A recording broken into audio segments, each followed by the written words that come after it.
Alrighty, hello and good afternoon, folks. I got another one of these lists here for you. So this time we're starting off on the Ogre Battle side of things. I will say there's a few different considerations to kind of think about as far as the OB side. So yeah, I'll cover those as we go along. Obviously there's going to be less of a focus on abilities and more a focus on general unit cohesion, since you're usually sending out squads of 3 to 5, and, you know, hopefully they all work well together. So, alright, in no particular order, let's get this thing started. These are all going to be pretty much just a pile of random units that I'm going to go through, with a couple of small exceptions. Okay, first of all, we'll start off with Berserkers. They're your standard, honestly they're going to C just because they're your standard chaotic tier unit. So, the way your promotions work, you're generally starting off with either law or chaotic sides for where units are going. If you end up having a unit that's leaning towards chaotic, they'll typically go for Berserker or Ninja as their first promotions. If they're going on the law side, they're typically going for something like a Knight. Now, this is just for the fighter promotions, not for the Amazon promotions, but any dang ways, they're basically like a suckier version of the Knight. Allegedly, they've got higher attack. I've personally never seen it. I mean, they've got a mace, so that's cool. But generally, yeah, they just run up, they hit stuff. They're a pretty standard promotion, not really too much to talk about there. But they can become the similarly fairly average Dark Knight. So Dark Knights, Terror Knights, whatever you want to call them, they've been a staple in the series for a while. They're basically, once again, like the Knight, just kind of worse for some reason, at least in my experience. I could have missed something. I'll admit I have not used them too often, but as far as I've seen, they're basically like a Knight with worse defense and a magical ability that doesn't really seem to do very much. But then again, you do see them as enemies sometimes. They do tend to be fairly strong as enemies, so there's probably something that I was missing there. But yeah, they're still going to be a C tier in my book. Now next up is one that I've heard maligned several times that I personally love, and that would be the Samurai, or the Samurai Master, just basically the entire tree. So if there's ever a case where just one unit basically describes all of the promotions for that unit, I'm just going to leave them as that. So when it comes to the Samurai, they're fairly average when it comes to your frontline melee attack, and then they have a self-damaging backline attack. So here's the thing. What I've seen about the backline attack is that it's, you know, supposedly you're just losing more health than you're gaining, but from what I've seen, they're a very good nutcracker.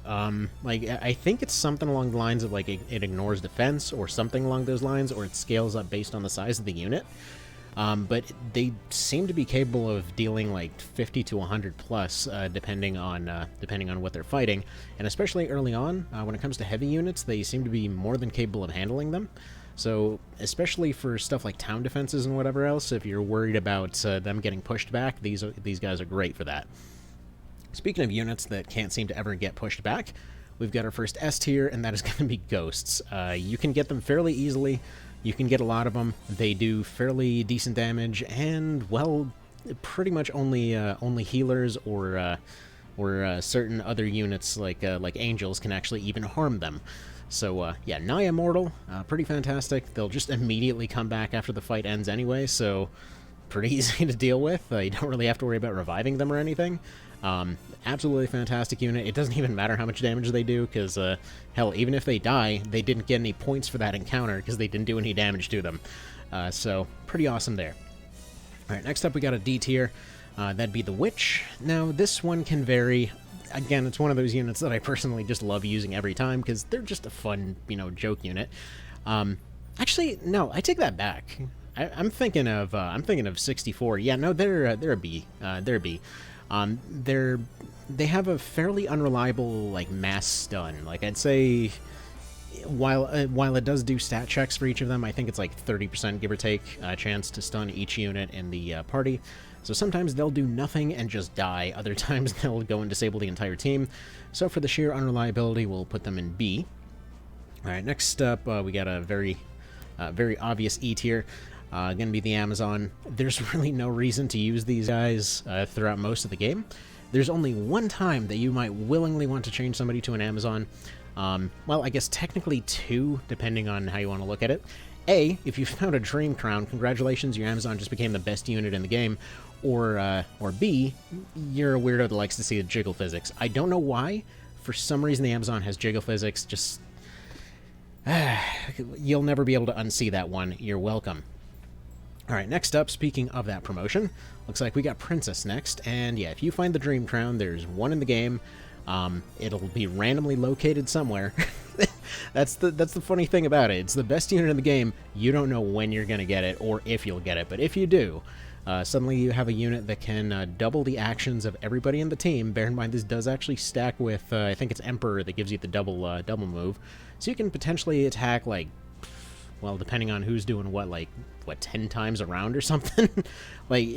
On top of that, they automatically get 2 of their Star Tiara move as well, which is like an AoE holy move, which, funnily enough, completely gets rid of anything ghost-related, so anything undead just instantly gone as soon as they enter the fight. If you get a Princess and a Lich in the same team, nothing survives that. So, can't really say it's balanced, but you never know when you're going to get it. Alright, next up, we got, well, I'd argue they're a B tier as well. You got the Valkyrie. So, the Valkyrie has 2 different versions, and its promotion is going to be coming up next. But as far as early game versatility, I personally really like it, because this basically means if you have them in the front line, they take a little bit of damage. You don't have time to recover them, so you just basically swap them out with your back row. And for example, if you've got a front row and a back row made of Valkyries, you can keep the same types of attacks going, just kind of refreshing your front line between times that you have the ability to heal, because they can attack effectively from both sides. Sometimes it's more useful to have them do lightning. Sometimes it's better to have them do the front line thing. You don't really have to worry about them doing either role. They'll do them well enough. They're not mind-blowing, they're not generally super effective against most things, but as far as a kind of general day-to-day type unit, absolutely fantastic. Now, next up is the next A tier here, which is the Muse. Now, the only reason I have them separately from the Valkyrie, even though they are a direct promotion, is the fact that they do upgrade significantly enough that it's worth mentioning. That they switch their lightning out for a full squad attack with that same lightning.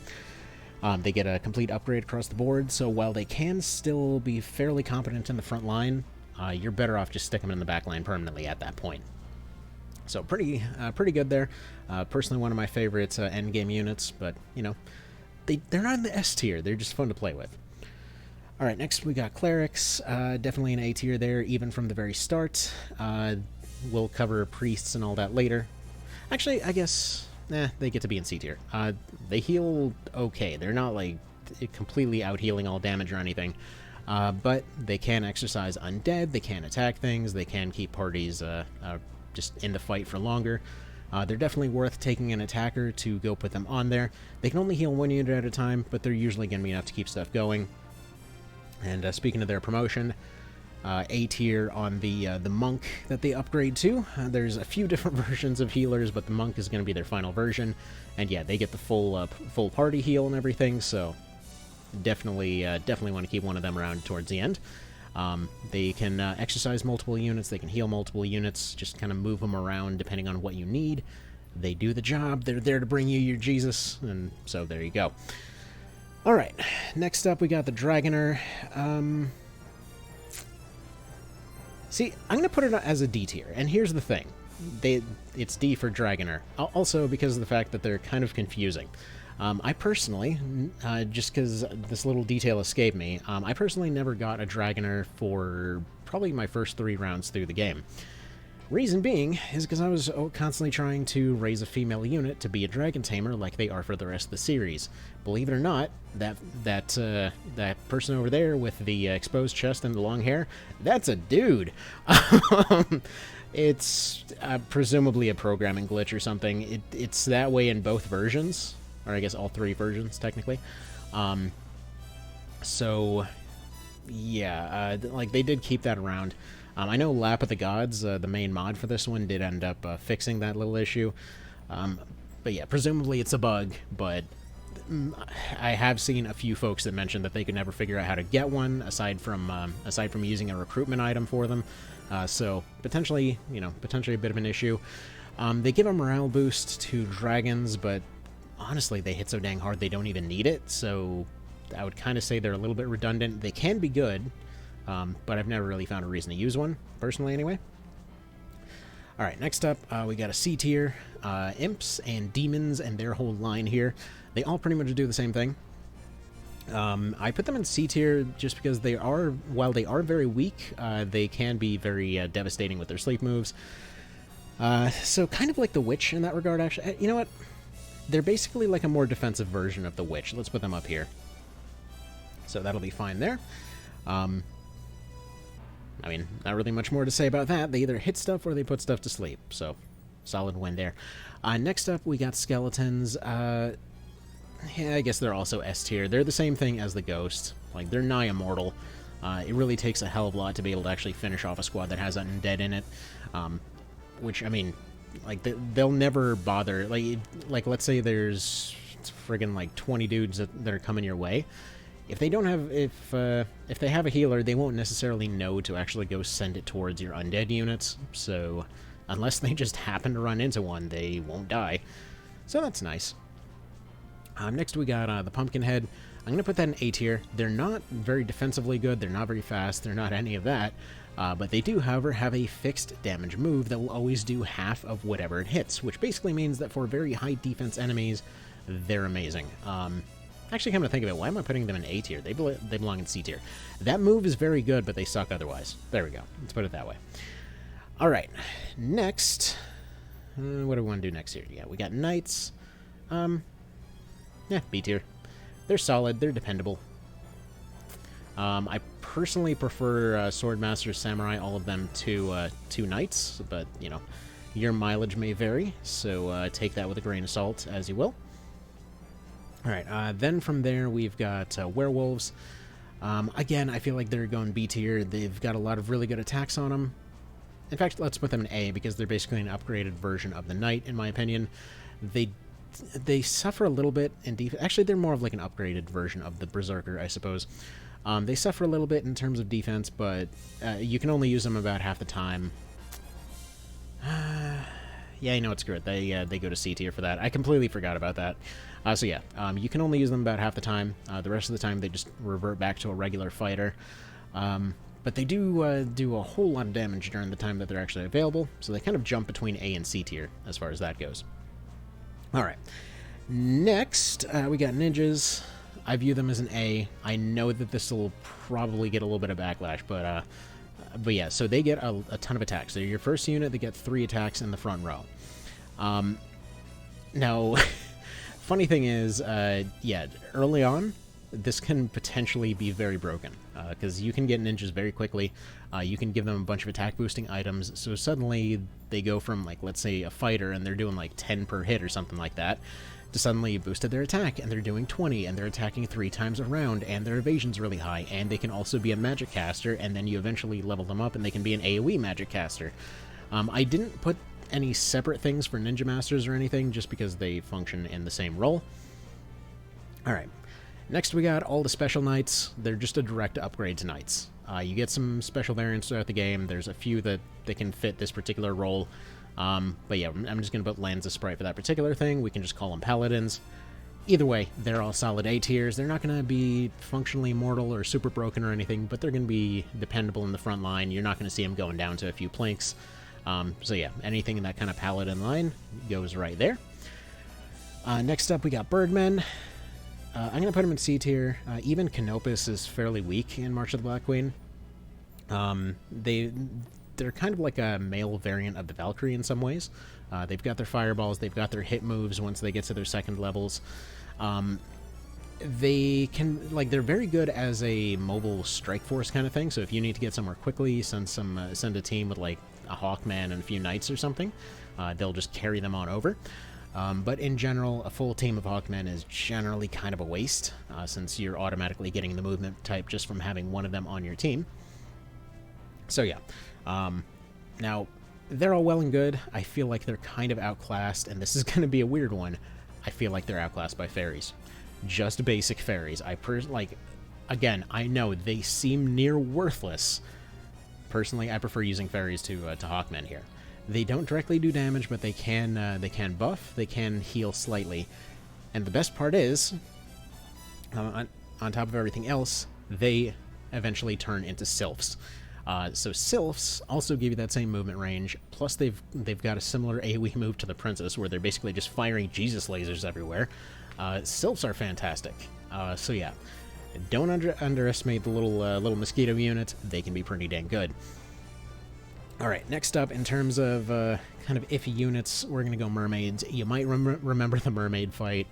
You might remember them being pretty strong in the ocean, but again, they're only strong in the ocean. So, like, for example, you've got the day and night units like the werewolf, and one that we'll cover later. The mermaids, though, it's not day and night for them. It is specific terrain that they have to stay on permanently. So yeah, they're basically a Valkyrie, but they're locked to the ocean. It's a bit of a bummer.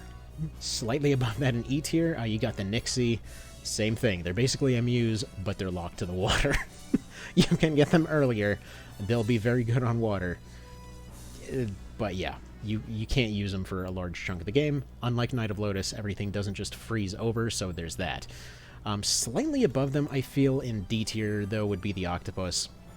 You can add, basically the same thing with all three of these, you can add water movement to an entire squad, so you can functionally have a navy using them. It's just a matter of how you want to set it up. Like, having maybe like a Nixie and 2 Octopi is a very solid naval strategy there.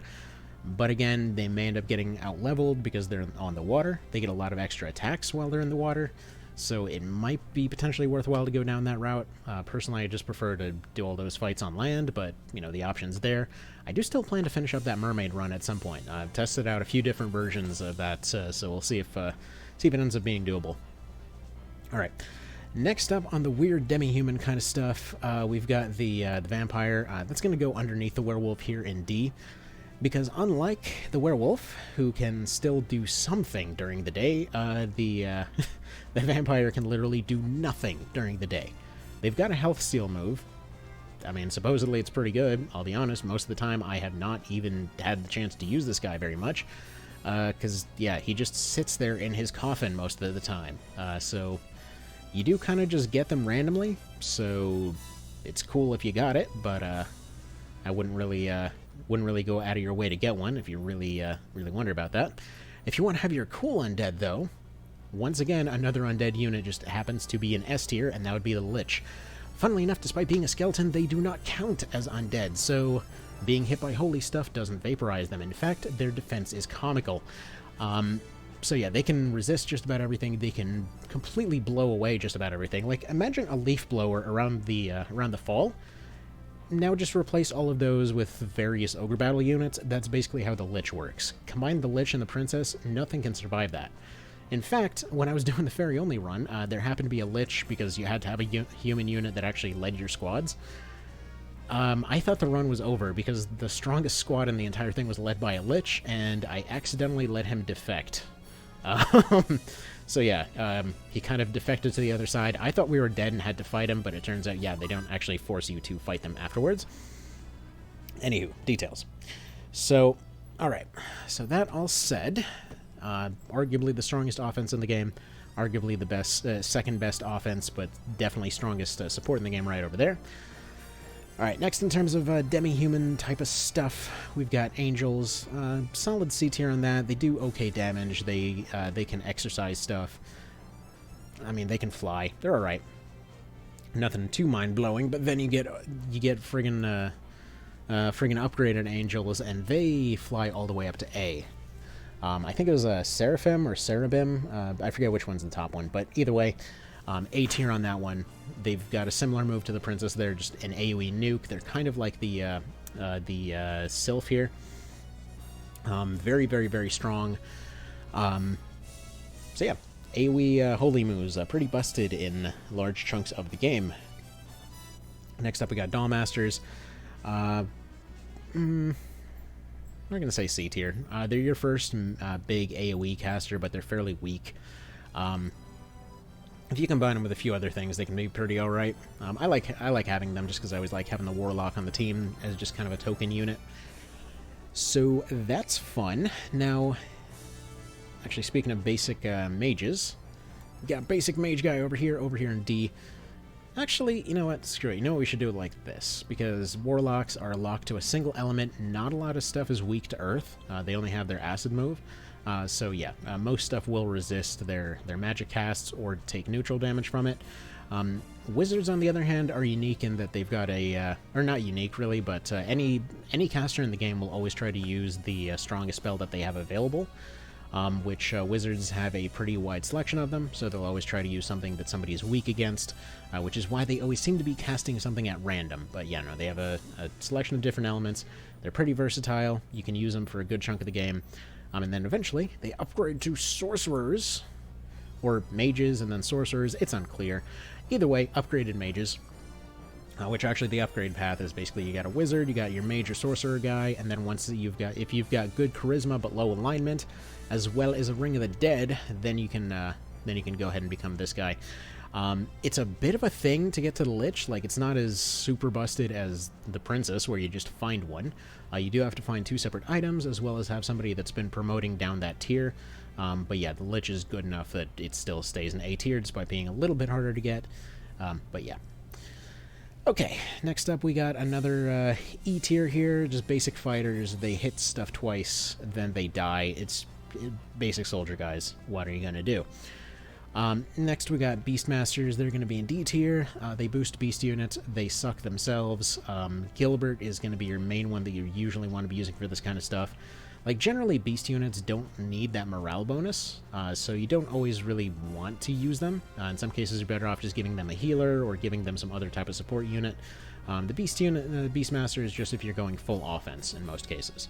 So if you're very confident that you're going to be able to push through, there you go. And speaking of beast units and stuff that they benefit from, we've got the worm tree here. So worms, wyverns, what have you. They're going to A tier. Basically like dragons, but they can fly. You start off with 2 of them. They're very fast, so you can just have them zooming around. Gilbert's initial team there is able to just basically fly around the dang map, slapping stuff away with their tail spikes. Pretty darn strong. Flying ability is always good. So yeah. I feel like that's a pretty solid A there. Next up in E tier, we've got Giants. They can do a lot of damage. They're not very good defensively, so they're pretty weak to casters and such. If it wasn't for their bad accuracy, they probably would be something closer to a C, but I feel like they never want to land their hits. So there's that. Next up in D tier, we've got Golems. They're basically just a barricade. They don't really throw out too much damage. They can take a lot of punishment. If they get hit by their weaknesses, though, they just instantly die. I mean, they're usable, but they're primarily just a guard for some of your other units, and usually you're better off just using some of your more advanced knights and stuff like that later on down the line, but they're there if you want them. High-end golems are, I mean, they've got nearly invincible defense. Alright, next S tier here, we've got Debonair, or the General.